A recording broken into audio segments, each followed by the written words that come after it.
Sir KGF ನಗರಸಭೆದು ಇವತ್ತು ಕೋರ್ಟ್ಗೆ ಹೋಗಿದೆ, ಏನಾಗಿದೆ sir? Election commission last week ಒಂದು ನೋಟಿಫಿಕೇಶನ್ ಪಬ್ಲಿಷ್ ಮಾಡಿತ್ತು.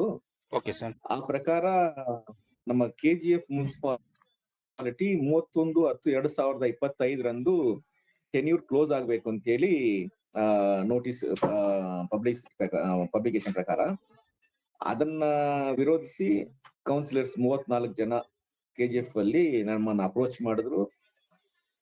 ಹೈಕೋರ್ಟ್ ಅಲ್ಲಿ ರಿಟ್ ಪಿಟಿಷನ್ ಫೈಲ್ ಮಾಡಿದ್ವಿ.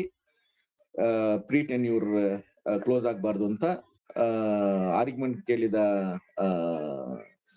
ಜಡ್ಜ್ ಸಾಹೇಬ್ರು ಸ್ಟೇ, ಟೆಂಪರರಿ ಇಂಜಂಕ್ಷನ್ ಸ್ಟೇ ಕೊಟ್ಟಿದ್ದಾರೆ ನೋಟಿಫಿಕೇಶನ್ಗೆ.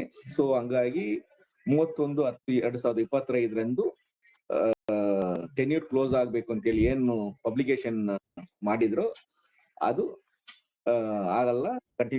ಕೌನ್ಸಿಲರ್ಸ್ ಕಂಟಿನ್ಯೂ ಆಗ್ತಾರೆ ಟಿಲ್ ಮೆರಿಟ್ಸ್ ಮೇಲೆ ಡಿಸ್ಪೋಸ್ ಆಗೋ ತನಕ ಅವ್ರ ಟೆನ್ಯೂರ್ ಇರುತ್ತೆ. ಸೊ ಕೋರ್ಟ್ ಅಲ್ಲಿ ಇರೋದ್ರಿಂದ ನಾನು ಹೆಚ್ಚಾಗಿ ಏನು ಹೇಳಕ್ಕಾಗಲ್ಲ. Okay sir, okay sir. Sir next hearing ಯಾವತ್ತು ಬರುತ್ತೆ ಏನ್ ಸರ್? ನೆಕ್ಸ್ಟ್ ವೀಕ್ ಅಲ್ಲಿ ಬರುತ್ತೆ. ಹಾ sir, next hearing. Okay, next ಇವಾಗ ಕೌನ್ಸಿಲರ್ ಇವಾಗ ಕಂಟಿನ್ಯೂ ಮಾಡ್ಬೋದಲ್ಲ ಸರ್?